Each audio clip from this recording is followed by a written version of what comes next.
Welcome to the Total Soccer Show and our Summer Transfer Window Awards. On this episode, we're nominating the best and worst signings of the window. We're picking the most surprising and exciting pickups that have been made. We're looking at the clubs who do the best business, the worst business, and much, much more. Come join us. My name's Ryan Bailey. Joining me today, Taylor Rockwell. Hello, Taylor. Hello, Ryan. Excited to be here. Excited for the, I assume, universally positive reviews of Manchester United's transfer window. Let's not go back to that one, shall we? You always have to go to Man United straight away. We're trying to have good vibes, Taylor. Come on. I mean, sometimes I feel like if I head it off at the pass, it's going to make it better. And you know what? It never does. There you go. Tackle the problems head on. Don't put off today what you can do tomorrow, etc. and so on. Let's carry on. Graham Ruthven, hello. How are you? Hello, Ryan Bailey. Is your window slammed shut? You can't just close it gently. It has to be slammed shut. Jim White in his yellow tie. He told me that. This is Sky Sports parlance for the window closure. They never actually play the sound effect of a window slamming shut, though, do they? Which is disappointing. We did that on STV once. We used to host our own transfer deadline show, and it was like 4 hours long, and it was a lot of work. And at the deadline, someone would slam a window, and we thought that was funny at the time. And looking back, it was funny. I don't regret anything. Good. And just to clarify for the listener, STV is the sort of the broadcast you did from the hairdressers and bait tackle shop and wedding venue that you have in your town, right? Yeah, that's it. How do you think I afford so many football shirts? You've got to double up with, or triple up, or quadruple up your premises in your life.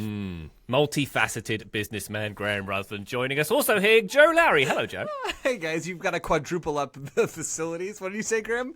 In the your premises. Life? The premises in your life. That's an all-time great quote, and maybe actually fantastic financial and potentially business advice. Yeah. Graham, I want to go back to that 4-hour transfer window deadline day special that you did. What was your role on that show, and did you sleep at all before or during, perhaps? During. Graham's not a sleeper on the job. No more than usual, yeah, I was going to say. But I think I was like the European soccer guy.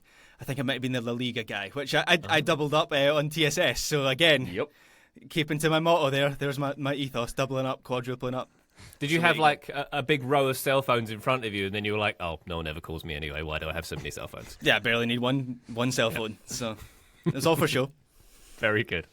As it is. Very good. Patreon.com/Total Soccer Show is where you'll find our bonus content, by the way. Bonus episodes, access to our Discord server, and much, much more. Patreon.com/Total Soccer Show. A please and a thank you. Hey, Taylor. Yeah. Guess how much Europe's top 5 leagues spent in this summer window? 11 billion. Have a little guess. 11 billion was that? I'm going to say the Premier League alone spent 2 billion. So, probably 2.2 billion. The Premier League, according to the numbers from The Guardian, it was $4.1 billion. They smashed the record for a single transfer window. Europe's top 5 leagues in total spent just over double that, $9 billion American. That's quite a lot. I'm surprised by all of that. I guess less so the Premier League spending, but more so I feel like it's usually, hence my attempt at a joke, that like if it's like $4 billion spent by the Premier League, it's $4.1 billion because the rest of Europe combined doesn't really have as much spending power. So wild that it's more than doubled that. Well, Not that that's necessarily a great sign, but yeah, I was going to say there's 4 spent. leagues baked into that. What is it? $4 billion for the rest of Europe. I read that Liverpool spent as much as like the entire Bundesliga in this transfer window. So there's another story. And they bought half the Bundesliga too, didn't they? Right. So, they did indeed, yes, so that makes sense. Liverpool's wage bill now exceeds 10% of the entire Premier League as well. So I'm sure they're balancing those bookies just fine. Yeah, just big fine. money ball. There we go. Big money ball. All right, Joe, first of all, category, best signing of the window. No pressure for you to go first here. Yeah, so I'm not going first. I am going first. I'm going to go first, darn it. I have an under-the-radar pick, I think, for this, and I'm very proud of it. It's fine. If only there was another category for that. Estevao to Chelsea is my pick. Good. From Palmeiras. 29 million pounds, another 20-ish million pounds in performance-based incentives. I tried to balance, like, value, whatever that means. I don't know. Picking Isak here basically felt cheap, is what I'm trying to say. I tried to balance a transfer that wasn't the splashiest of the window with someone who I think is going to really outkick their coverage when it comes to the transfer fee. 2 starts already for Estevao with Chelsea. He's appeared in all 3 of their games in the league.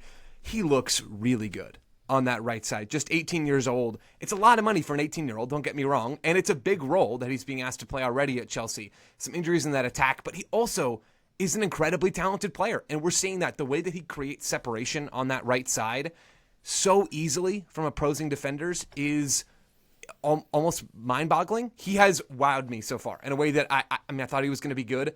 I didn't expect he was going to be quite this good this quickly. I think there's a chance that we look back, 2 years from now and wonder how on earth Chelsea got him for the amount that they did. I think he's a really good player and that he's shown it already in the most difficult league in the world, and we've just outlined why with that amount of money that we're talking about being spent into one of the teams contending for the title as a starting player, changing games. I'm so impressed by what I've seen from him. And he's already contributed to a great Cole Palmer story from the Club World Cup. Do you remember that one? So he played against Chelsea for Palmeiras, Joe, right? That's where Yep. he came from. And at the end of the game, Cole Palmer said that Esteval came over to him and had a whole lot to say. And then obviously the next question is, what did he have to say to you? And Cole Palmer, I don't know. I don't speak Portuguese. Brilliant. Classic Cole. Love it. Very good. Graham, can I have your shirt number? Can I have your salary? Cole Palmer just gave him thumbs up. And that's how the move came to be. Can I have one of your elaborate disguises you used to go out in public, please? That's probably one of the questions. Graham, your best signing nomination? Yeah, so this is a category, I know we ribbed Joe a little bit there, but this is a category you can take. This is the one where I think there's the most freedom with, where you can take it in whatever direction you like. It might be someone like Isak, ultimately, because he's maybe the best player, or Florian Wirtz. I have gone to Everton, and I've changed my mind a bit on this since we did a very quick chat on Transfer Market awards before the start of the season. I think I said Tiani Reinders back then, who I still think will be outstanding. But I am going to highlight Jack Grealish here, and this is where it feels like cheating a little bit, where we've had like 2 or 3 games of the season. I might not have said this before the start of the season because I thought there was an element, I thought there was a chance this might be a Marcus Rashford situation where we see glimpses of the old brilliance but not the full thing. I do not have those concerns now because Grealish has been brilliant in his first few games. He's got 4 assists and 2 starts. And you can see, and this is mainly eye test stuff. I mean, as I say, he's contributing numbers as well.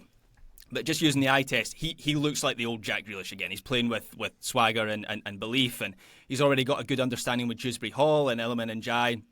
And he's also just like the perfect figurehead for a club that really wants to move on from the doom and gloom of the last few seasons. And the fans seem to adore him already. He seems really, really popular. So, yeah, I think this one's going to be a bit of a slam dunk for Everton. Very nice. I'm glad you've seen Jack Grealish's whole thing at this point. Graham, Taylor, your nomination. I love the Grealish shout. I love the Esteval shout. I've gone a different direction. I've gone for Eberechi Eze to Arsenal for around 60 million British pounds. First off, they managed to get him in, unlike Liverpool with Mark Gahey. So they pulled the trigger before Crystal Palace, I guess, had the doors closed by Oliver Glasner forcibly. I think he gives them an immediate upgrade on an area of concern. We've talked about that at length. He also gives them depth in other areas. But I sort of think right now, with the way Arsenal's season has started, he is also just an immediate injection of ambition. I think if they don't sign him, if they don't strengthen in that area, then they get the injuries they do while the window is still open. I think there's a feeling of we've missed an opportunity. Everyone else is spending. Everyone else is strengthening. We could have done more. We should have done more. And I think even if they don't end up winning the title, even if he doesn't, score 5 goals in his first 4 games or whatever it might be, I think he still makes them better. And I think he also kind of calms down some potentially high nerves at the same time. Very good. All right. Next category in our awards is a slightly tricky one to navigate. It's the biggest flop. It's what we predict will be the biggest flop signing of the summer window so far. So Taylor, are you going to bring up Man United here? Possibly.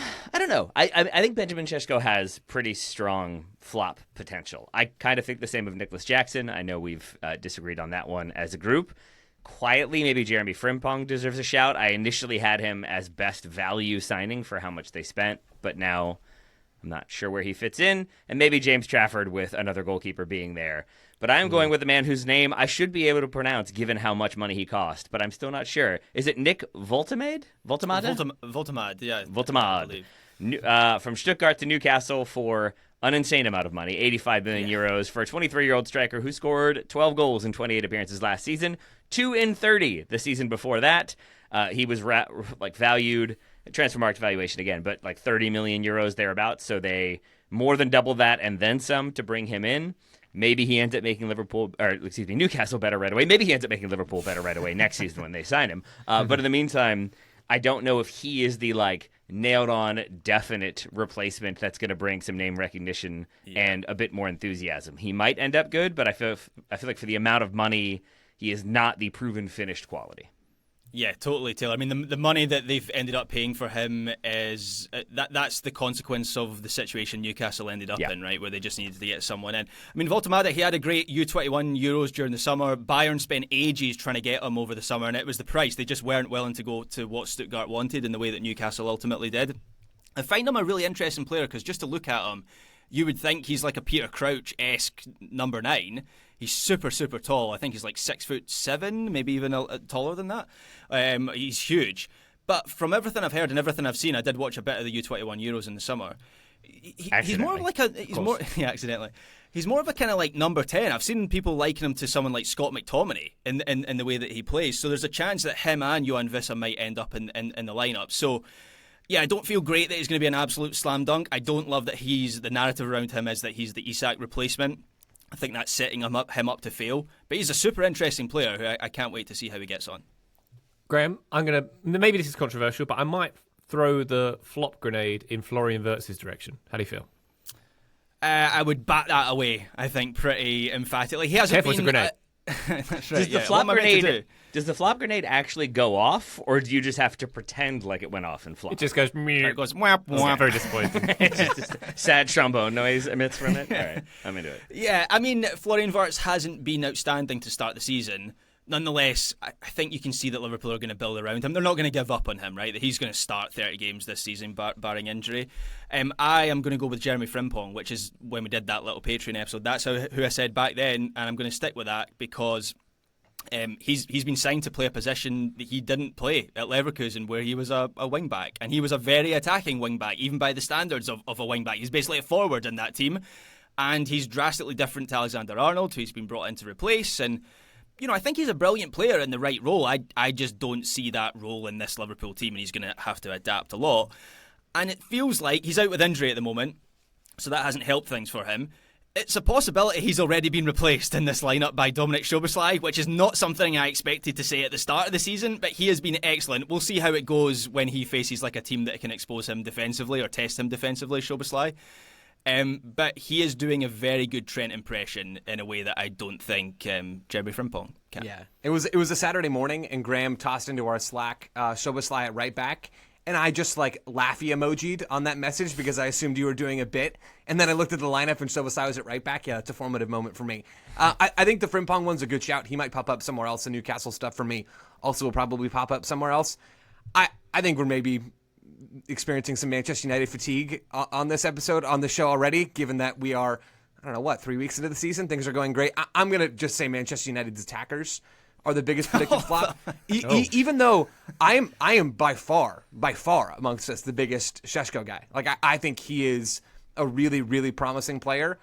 They spent a lot of money on 3 players to be at the top of an attacking trident for a team that just has so many other problems. So it's not that I think Mbeumo, Cunha, and Sesko are bad players. It's the opposite. I think all 3 of those are high-level Premier League players.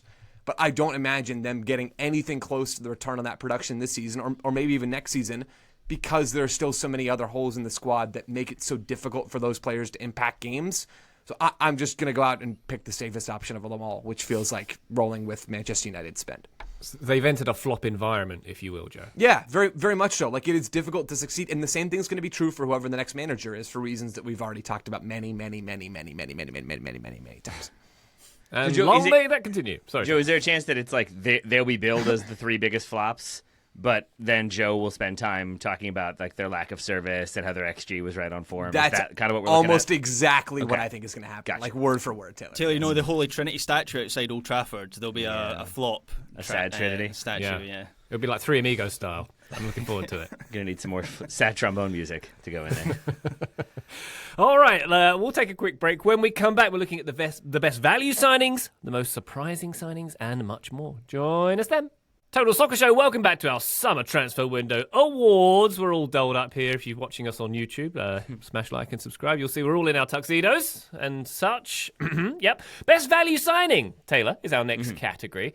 Can I presume it might be a free transfer that's happened? Because there's been a few high-profile ones this summer. You can assume whatever you want. You'd be wrong, for me at least. Because I have two that did cost money, but I think for the amount of money spent this summer, you then have to kind of recalibrate. And I think Manchester City getting Ryan Cherky from Lyon for around £32 million for his age and for what he brings to that team and the potential he brings to that team had him runner-up to the hipsters pick, Adrian Truffert of Bournemouth from Rennes. You just pulled that out, Stolen Taylor. my thunder. Stolen my thunder for late in the episode. Under the radar signing awards is just destroyed now. 13.5 million euros. I'm not sure why I've just upset the whole room with this one, but I'm cool with it. He replaces Carcas, who they sold for 47 million euros. So he is like, a third of the price, but is already looking really good on both sides of the ball. He was Rennes' captain last season. He's only 23 years old, so he still has room to grow. He is one that they're going to sell to Real Madrid next summer for like 56 million. And at that point, will also represent good return. But in the meantime, I think it's going to be the best value signing and a very reliable player for Bournemouth. That was Taylor. That was going to be my under the radar same. choice because I thought it was going to be under the radar, but I guess it wasn't under the radar enough. I previewed Bournemouth and was worried about them in a lot of respects, not because they don't have talent, but because they sold both of their starting center backs and their starting left back, as you've just detailed. They've looked really good through 3 games so far this year. They've got 2 wins and a loss, and the loss was to Liverpool on the opening day, where they were quite good for a lot of that game and maybe even better than Liverpool for stretches. I've been really impressed by almost everything that's happening there. It's a great shout on your part. Joe, what's your shout for best value signing? I'm going with a player that just feels so right to his new club and is closer to the free transfer end of the spectrum. Manuel Akanji to Inter Milan for a €2 million loan fee and a €15 million option to buy. Not quite a full-on free transfer there. 30 years old. We know Inter can make this work. I swear I've seen this story before multiple times. Inter Milan having high-level over 30 center backs and them turning that into a deep Champions League run and title contention. This is a story we have all seen play out multiple seasons after multiple seasons. Akanji is a really good player. He was a regular starter for City last year, 2,000-plus minutes for years now at Man City. He is still one of, in my mind, the best center backs in the world who can be a part of a high-functioning possession system. It still has some athletic upside as well. I don't think he's lost all of that. Akanji, I think, is going to be a game changer for Inter. It's going to be a really, really key piece for them. Also has one more nom out here, just while we're on the topic of Serie A. Napoli getting Kevin De Bruyne on a free at 34 feels like great business. I mean, it would have been great business for basically whoever landed him, right? It was maybe going to be Chicago. It didn't turn out to be Chicago. We're still going to see De Bruyne have enough in the tank to impact games at a high level this season. I'm really, really excited to watch more of him, and that he's playing in light blue. Guys, again, just feels right. Okay. Yeah. I think there's arguably been a few good free... What's the light blue thing? I don't know. Well, Man City were light blue and Napoli were light blue. Got it. God, I'm a dense person. I apologise. Yeah, very good. You're quite right there, Joe. For free transfers into Serie A, can I put Jonathan David coming into Juve as well? I had him as my under the radar. So, sure, go ahead. Take that, Taylor. How the How's it feel? turntables. Very good. Graham, have you given us your best value signing or... No, not yet. I think £30 million for Granit Xhaka to Sunderland takes some beating. I know he'll be 33 this month, but Xhaka's one of those players who seems to have matured really well. I think the last few seasons have been the best of his career. Even last season when Leverkusen dropped away a little bit, I was looking at some of the numbers. Xhaka was 5th for passes completed in Europe's top 5 leagues. Okay, yeah, that's not that telling, but 4th for progressive passes. 2nd for passes into the final third. This is in European top 5 leagues, by the way, not just the Bundesliga. He was in the top 40 for passes that led to shots as well. Plus, for Sunderland, there's the intangible stuff like leadership and experience in a Sunderland squad that was very young when it came up from the Champo. So yeah, I think Xhaka is a great piece of business for them. Very good. All right. Our next category, Joe, most surprising signing. What you got? I have Gianluigi Donnarumma to Manchester City on my list. Correct answer. Yeah. Oh, wow. Okay, good. This whole thing has been weird to me. And I guess Pep is good for something weird, maybe more often than I tend to think. Ederson leaves for Fenerbahce. City presumably signing Donnarumma to be his replacement, signing him for £30 million from PSG after signing James Trafford for basically £30 million. Not on my bingo card whatsoever when we finished last season, but here we are. Matt, and I apologize, I've worked with Matt, and I do not know how to pronounce his last name. He writes for The Athletic. He's a goalkeeping expert, former pro goalkeeper. Smith. It starts with a P, and I feel really bad, but I honestly do not know how to say it. He's got a really good thread up on Son social of a media about Ederson's departure and Donnarumma arriving, and talks about how there's this massive stylistic gap. It's a fascinating replacement for that reason because, and we've talked about some of this on the show before, but to quote Matt just directly, Ederson was the blueprint for what Pep wants in a goalkeeper. Elite in the short and long game, talking about distribution, comfortable inviting the press forward, breaking lines, and aggressive off his line to sweep or to claim crosses in the box and to kickstart some of those Man City attacks. Donnarumma is a really good shot stopper, but he's not great with his feet, as we have definitely talked about on the show before. And Matt notes he doesn't dominate the box in the space around the box like Ederson. He doesn't come to claim or to sweep like Ederson. Obviously, shot stopping is the most important skill for a goalkeeper. Like, that's the coldest, most obvious take of all time. But it is curious to me that City, for all of their Pep ideals, have gone away from the style of goalkeeper that's helped make them so successful.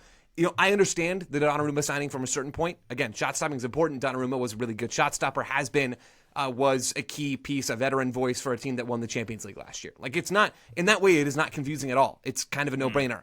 But you dig one layer deeper and you factor in who we're talking about Donnarumma joining and the fact that they already signed a goalkeeper for relatively big money in the same transfer window. The whole thing is bizarre. It's weird to me. I have it as my most surprising deal. And that other goalkeeper is an entirely different profile. Like that's the other thing that makes it, like, Trafford is completely different to Donnarumma. So yeah, this was my most surprising signing as well, Joe. But maybe this is a reaction to Pep now coaching a team that actually faces shots in matches, and he's thrown out his principles, and he's like, actually, having a goalkeeper that makes saves is more important than having someone that plays out from the back. So right. It's going to be super interesting. I'm just so fascinated to see what happens. Like, are we going to see Donnarumma suddenly look really good with his feet, and this all turns out to be a non-issue? Or are we going to see City have some growing pains along the way? Something is going to have to give here, one way or the other. I'm really curious to see what that thing is. Is this a surprising one, Joe, because we usually regard Man City as being quite diligent with their transfer business and having a plan, and it seems clear that the plan went completely awry for goalkeeper this summer. I don't know. See, that's the weird thing. I don't have a good read on whether the plan went awry or not. It kind of seems like they felt like they had an opportunity to go out there and get a veteran goalkeeper who just won the Champions League, who's very good at one specific thing, and decided, let's go get that. Let's go get that player. It doesn't seem as thoughtful as some of the other business that they did in this window and the business they've done in the past. But I don't know that it is them just kind of waltzing through the whole window, realizing they've made a massive mistake and trying to overcorrect at the end of the window. Yeah. I don't get that sense here. I just get the sense that it's odd and that some sort of change is coming. The other thing that's confusing about this is, did they need to replace Ederson? Like, there'd been some chat around him for a while, and we've seen it with goalkeepers who have been excellent, and they seem, well, with all players really, but I'm thinking of goalkeepers like De Gea, who was brilliant for a long time, but by the time he leaves Manchester United, there's a sense they need to replace him, need to move on. How they did that wasn't great. But with Ederson, I don't know, maybe there was a little bit of a drop-off, but it felt like he was still so central to what Manchester City did. Still one of the best goalkeepers in the world. So it feels like maybe he was ready to move on. There'd been links with Saudi Arabia for a long time. I don't know why he felt he needed to move on this summer. Maybe that was just Man City granting him his wish. But the whole episode, from Trafford to Ederson to Donnarumma, feels very weird to me. Don't City, like, historically, I feel like they struggle with goalkeepers and with fullbacks. Those are the two areas that they tend to oversign, maybe, and we've seen them sign multiple goalkeepers in a window before. Who knows? Maybe it's James Trafford, maybe it's Gigi Donnarumma becomes the new Ederson. But odd that they still had the current Ederson there and let him Who's go. the Claudio Bravo? Excuse me, you meant to say Scott Carson? Thank you very much, Graham. They signed a replacement for him too. Was it Bettinelli? I think that they signed to be their veteran goalkeeper that won't play a minute. Can I do one more? Because I know this is not your answer, Taylor, so I don't feel bad about quickly saying one more. Chelsea signing Liam Delap and ditching Nicholas Jackson doesn't make sense to me. And I know we disagree about this. They end up loaning out Nicholas Jackson and get some revenue on the loan from Bayern Munich. But I think Nicholas Jackson's just a straight up better player than Delap, and they did a whole mess of work to go through and maybe not improve up top. That whole thing was strange to me throughout the entire summer. I think I may have mentioned it back when some of this was going down in the first place, but I also recognize that I've been this show's staunchest Nicholas Jackson supporter. No. So we'll see how this ages over time. I'm there with you, Joe. I think Nicholas Jackson is a better player than Liam Delap. I just think that sale. I know it's a loan, but there's a obligation to buy, right, or an option to buy. I think they're looking at that deal in the same way they looked at the Noni Madueke deal, which is an opportunity to make a big profit, and Liam Delap costs £30 million, and I just think that fits into what Chelsea's model is, regardless of whether they've actually improved there. I think with Delap and with James Trafford, it's also worth noting both English, so both, I would assume, qualify for the homegrown rule as well, something that City have flirted with in the past, and I think other clubs too. So maybe there's that part of it too. But no, Joe, I think those are great shouts. I actually didn't have Donnarumma to City, but now that you've brought it up, I think that is probably the answer. My short list were Marcus Rashford actually going to Barcelona. I was very surprised that actually ended up happening. I am still surprised that Aston Villa decided Jadon Sancho is the guy they need, and they're paying 75% of his salary. Yikes. But my that was most part of the bomb surprising squad. Let's put some respect on his name, okay? I apologize. My most surprising signing, since he's already been brought up on this episode, I feel like we can just keep it moving, is Granit Xhaka. 32 years old, a Ballon d'Or nominee of sorts in the last 12 months, and now playing for Sunderland is not a move that I saw happening, but I think it makes a lot of sense, and it's a very smart signing, but still pretty surprising. Yeah. Can I make one further nom very quickly? Alexander Isak. Okay. All right, fair. Sorry. Okay, thanks, Taylor. Isak. And I'm reaching into the gut for this one. Just doesn't feel like a Liverpool signing, particularly in a window where they smashed their record to get Florian Wirtz in, to do it again for Isak when they've already signed Ekitike. And I just didn't see Isak leaving Newcastle this summer after they qualified for the Champions League, so that was surprising to me. Yeah, there we go. All right, next category, biggest gamble. I feel like there might be some overlaps for some previous players we've spoken about. Graham, for you, who is the biggest gamble of the window so far? Not so far. Benjamin Sesko is my answer. So as with any gamble, this could pay off for Manchester United. He has incredible physical attributes. Previously, I've been a fan of Benjamin Sesko when he came out of the Euros with Slovenia. I thought he had a good tournament, felt like he was ready to explode.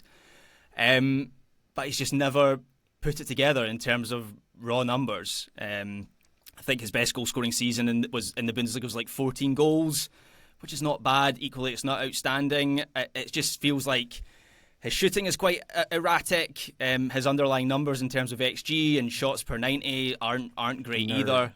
And sorry, Joe. And I know with someone like Gyökeres, there's the question of like, well, he's done it in the Portuguese league. Can he carry it into the Premier League? But he has put up serious numbers in his career. Like, he scored 58 goals last season. So even if he scores a third of that, that's enough for Arsenal. Sesko just hasn't done that at any point in his career. So the reason I didn't have him as the biggest flop is I think there's still a slim chance that he turns out as a tier 1 striker. But there's equally, I think, a big chance that he is a flop and a failed signing. Okay. Graham, is there a signing made maybe for less money than Sesko that you think could have had an impact even with Manchester United's issues and deficiencies that Joe's already outlined? Is there one that would have been better value? You in terms of a striker, yeah. Liam Delap, if they'd beaten Chelsea to the punch for him, really? I think £30 million. Yeah, I honestly, I share Joe's assessment of Nicholas Jackson versus Delap. I still like Liam Delap, and comparing him to Benjamin Sesko, I mean, Liam Delap matched Sesko's output for goals last season for Ipswich Town, a team that got relegated. And I look at how little Ipswich Town created for him last season, where he could create his own shot. And I'm just not as confident in Sesko's ability to do that. So that might have been. And Man United went for him first. That was their plan. They wanted Liam Delap as their first signing of the summer, and they didn't get him in. Wait, if you share Joe's assessment of Nicholas Jackson, does that mean you think Nicholas Jackson also would have been a better signing than Benjamin Sesko, potentially? For the Sesko money, yes. Yeah, I prefer Nicholas Jackson to Benjamin Sesko right now. I don't love this timeline. Taylor, I'm going to put a name out there for biggest gamble. Armando Broja going from Chelsea to Burnley for 20 million. Yeah. How's that feel? He's just about to break through, Ryan. Give it some time. Give it some time. This is the year. Ryan gets balloons to celebrate his nomination. Yeah. In terms of the budget, Burnley's budget, and who they've gone for there as a forward to keep them up, that feels like a... I mean, I think he's been relegated in each of the last 3 seasons, right? So maybe not... He also hasn't That's made... a gamble, then. Any of their Premier League squads yet. I think he plays in the League Cup. And I believe the reason listed for why he hasn't been in there is like not fit, I think is what it was. If I could find it. Lack of fitness is what is listed as his reason for not being involved yet. Not really what you want when you're Burnley making that signing. Maybe he comes good. Maybe this is finally the season, fingers crossed. But yeah, Ryan, I think that's a solid shout for the money spent. He is not the proven entity, put it that way. Okay. Any other gamble noms, Tom? Tom? Taylor? Goodness. Yeah, Tom, Taylor, whoever. I think City signing 2 starting goalkeepers is a fascinating one.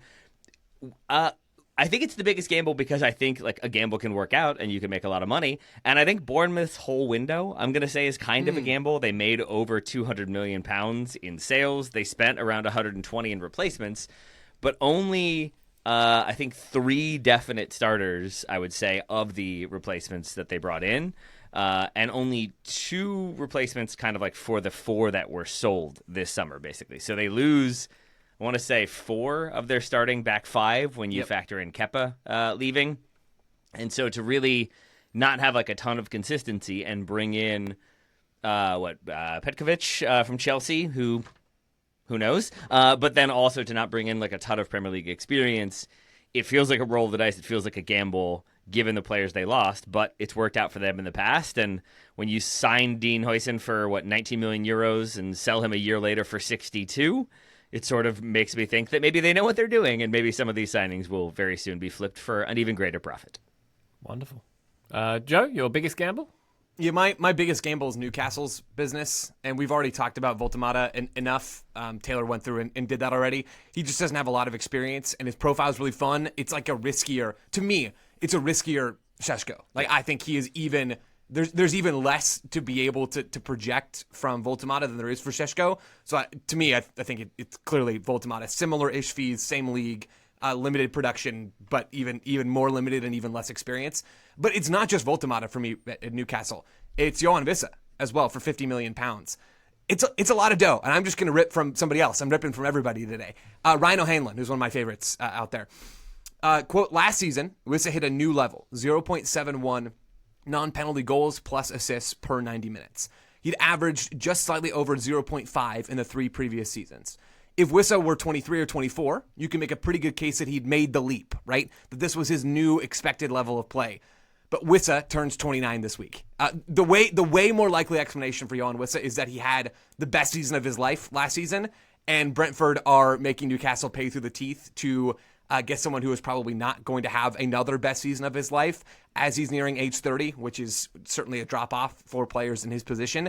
I think Newcastle, we've talked about their unfortunate window many, many times. They were in a position where it felt like they had to panic buy a couple of players for big money because clubs knew that they had the leverage. The selling clubs knew they had all the leverage. And you end up paying a lot of money for 2 guys that, we're talking gambles, these guys are gambles. All right, very good. We take a quick break. When we come back, a few more categories to go through, the best under-the-radar signing, and we're going to look at the clubs who've had the best window and the worst. Join us then. Total Soccer Show, welcome back to our Summer Transfer Window Awards. Here we go. Our next category, Best Under the Radar Signing. I suppose, Graham, it is a relative term, being under the radar in one of Europe's top 5 leagues for multi-million-dollar deals. But who else, as part of those who've been mentioned, has struck your fancy here? Yeah, so Taylor stole my answer for this with Truffert, who I think is the answer. Could have been the best value signing, obviously only cost £40 million. He has looked excellent in the first few games of the season. If anything, look, we're 3 games in, but if anything, maybe an improvement on Milos Kerkez, who has huge potential but is still a little bit raw. I think Truffert looks very rounded and accomplished. But I'll give you 3 other honourable mentions very, very quickly. So Florentino Luis joining Burnley from Benfica. If ever we needed proof that the Premier League is the Super League, this is it, where he was like a standout Champions League level player and he's joined Burnley. I think he's great against the ball, a good defensive presence, so he should make Burnley harder to play against. Another quick nomination, Habib Diarra, Strasbourg to Sunderland. He's still very young, only 21 years old, but is an excellent box-to-box midfielder, and I think alongside Granit Xhaka, he could be excellent. And then finally, Dan N'Doye. Joining Nottingham Forest from Bologna, was wanted by Napoli and AC Milan this summer. has started really, really well for Forest. Looks like a good replacement for Anthony Elanga. Maybe even a little bit more accomplished than Anthony Elanga, who was a speed merchant. And Ndoye has a good turn of pace, but is maybe a little bit of a classier player than Elanga. So yeah, those were three that stood out to me. Very good. Taylor, who's on your list? We're going best under the radar, correct? Correct. I had Jonathan David, the aforementioned, going to Juve. That's one that I kept forgetting every time we would look at Juve's transfer business. I would be like, wait, he got in there? When did that happen? Because it happened on a free at the beginning of the summer. And then, for different reasons, it's one that I think happened on this show, and I think all three of my co-hosts were like, yeah, that happened. But for me, totally missed it. Taylor Hernandez going to Saudi Arabia for 25 million euros still feels like an insane move. He is 27 years old. Still pretty young, still feels like he's got a lot of miles, still pretty good, at least last time I saw him. And it didn't seem to be like that sizable of news, and to be honest, it's not that sizable of a transfer either. I'm assuming there were contract issues involved there, that maybe he only had a year left or something like that. But it feels like a year ago, this would have been a £50 million move or €50 million move that would have been the topic of like much consternation for Milan supporters, that they're like losing talent again and they can't keep their best players, and what is this club? And maybe that's just because they've been focused on those issues elsewhere in their starting 11, that this one hasn't made as much of a splash, at least on my radar. But that was one that feels like it should have been huge news and instead was just kind of a standard reported transfer. There's been a few Saudi deals like that, I suppose. I missed that Kingsley Coman went to Saudi as well. That's right, isn't it? Yeah, that was right. Yeah. Like the face you were getting is because I get him confused with Leroy Sana, who goes to Galatasaray. Is that weird? That was surprising, to be fair. Yeah. Joe, my nomination for best under the radar signing, or most under the radar signing, Kevin going to Fulham, mainly because I knew you were going to say that. Because of the name. Because of the name. Because it's cool being called Kevin, and I don't know how that he was born in 2003. I was trying to think of which Kevin may have inspired that. Maybe it was Home Alone Kevin, but you never know. But also, it just builds into my narrative of Fulham being completely under the radar as a Premier League team in general. I think this is the only big signing they've made. I think they made a backup goalkeeper signing as well. So that's my nom. Kevin, welcome to Southwest London. I would say it's under the radar because you tossed, I think, something along the lines of, I'm ready for a dribbly winger named Kevin into our Slack with no other context, and I legitimately had no idea what you were talking about and didn't bother to look it up for at least 2 days. I'm ready to get hurt again, Joe. That alone means you're spot on there. I love the Kevin shout. I mean, how can you not love the Kevin shout? I have two other noms for this category, digging a little bit deeper down. Two loans. Harvey Elliott going on loan to Aston Villa. In Leipzig was in for him in a real way earlier in the window. That he chooses Villa is yet another reminder of exactly what Graham said. The Premier League is the Super League. I think Villa have an option to buy. Liverpool also have a buyback clause. There's a lot of clauses going on in this deal, but Elliott is somebody who just couldn't quite crack this version of the Liverpool squad. That's okay. There are opportunities for him to still be a very, very good player in Liverpool with that buyback clause, indicating that they know he's got that ability. He's somebody to watch. And then Randall Colomolani joining Tottenham on loan from Spurs. No option, no obligation to buy from everything that I've read. I've still got some Colomolani stock deep down. It didn't quite work out for him at PSG. Again, similar with the Harvey Elliott thing. That's okay. Like PSG are absurdly good. I think there's still a player in there, and I think Tottenham did a really, really smart thing by getting him in on loan. I also have stock in Colomani, Joe. I just still don't know what position he plays. It's always the Colomani thing. Where's he going to play? For the left wing, I guess? It's Frankie's problem. It's Frankie's problem, not ours. It's up to him. Yeah. All right, we've got two more categories to go in this episode. I want to know the best, the club that had the best window and the club that had the worst transfer window. Taylor, would you like to kick off with the team you deemed to have done the best business? Honorable mention to Everton, who I think when we did the preview, I was skeptical about because they hadn't made a bunch of signings. They lose 6 players on free. They only bring in around 10 million in sales, but they do a lot of really smart stuff with that money, including Jack Grealish, including Dewsbury Hall. I think they made themselves better, and I think their results are showing it. But I think in terms of best window, it has to be Liverpool. And it's a fascinating thing to say about a team that spent like 480 million euros, maybe like around there. 11 billion. Because it should be, exactly, it should be that they're like taking the biggest gamble. It's just that they're not really, because they also sold over 200 million in players. And so with amortization, with those sales going right on the books, like I'm assuming they're not at all in trouble with PSR. And Taylor, just to interject very briefly, it's those things that you said, and also the fact that they've barely spent right in the last couple of transfer windows. They've been waiting for this window. I think we're all still surprised that they went as hard as they did. Yeah. But they've been patient, saving money when everybody else has been spending, so that they could do something like this. Go ahead. And if they had gotten Marquehi, which they probably should have, and it's basically Thomas Frank doing not Thomas Frank, Oliver Glasner basically doing everything he possibly could to make that move not happen. I think it's like an A+ slam dunk best window ever for Liverpool. But even without him, I think the signings they made, it's statement signings, it is impact signings, it is money spent, it makes them better, it adds competitiveness. So I think it's the best window for me. Joe, any movement on Liverpool? Liverpool are on my list. I have a hard time going all the way into best window when there are questions about Frimpong and questions about how you get Isak and Ekitike on the field together. I think the most likely answer for Arne Slot is that he doesn't, and it rotates through those players. That's a depending Slotty on the problem, game. baby. Just like it's No, a it Frankie is. problem. It is. Don't worry It about very it. much is.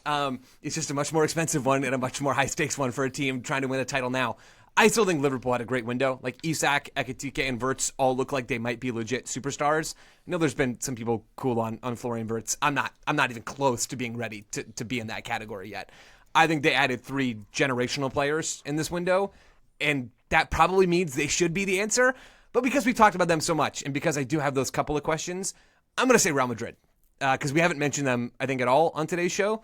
They added a lot of talent and got younger, which I think they very much needed to do in this window. They added Trent Alexander-Arnold, which feels like it was 8 years ago now. Dean Howson also feels like it was 8 years ago now. Remember the Club World Cup, guys? That was fun, was it? I don't know. yeah. No. Alvaro Carreras at left back, and then Mastantuono coming from River Plate in Argentina on the wing has been getting minutes for them.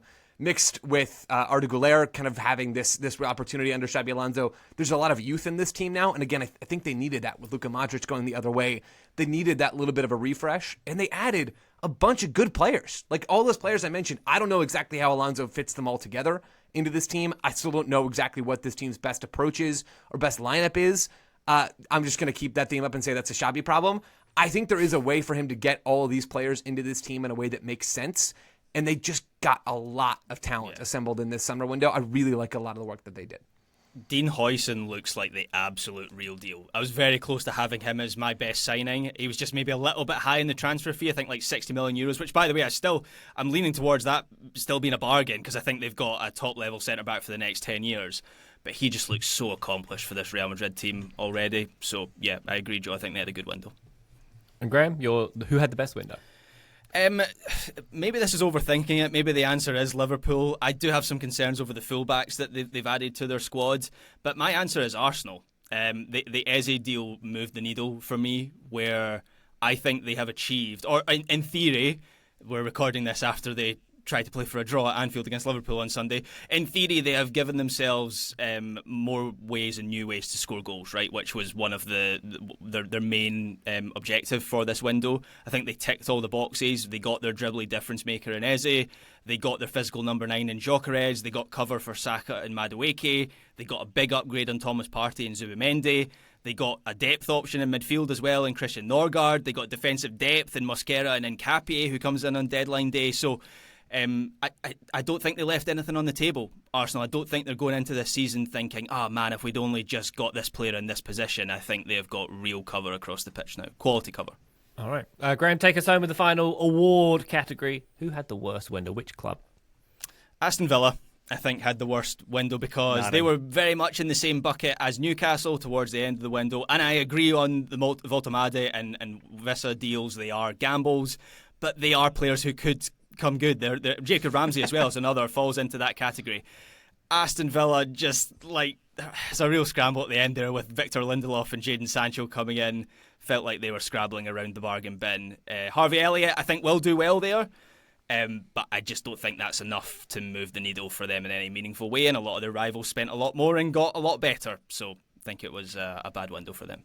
I'm really curious if Lindelof and Sancho got along, because I totally picture a scenario in which Victor Lindelof signs for Villa on a free and thinks like, all right, I'm out of Manchester United, I'm away from the bomb squad, I don't have to deal with, like egos like Sancho, and they signed who? Oh, cool, and we're locker room buddies now? Awesome, this is going to be Flop great. grenade, catch! Womp womp. Yeah, dude, I mean, Villa, to be fair, they've done a lot of business recently, and I think that put them right up against PSR restrictions. But even so, I think those signings would make me a little bit nervous. Joe's already gone over Harvey Elliott. Lindelof, I don't know if that makes him sizably better. Jadon Sancho.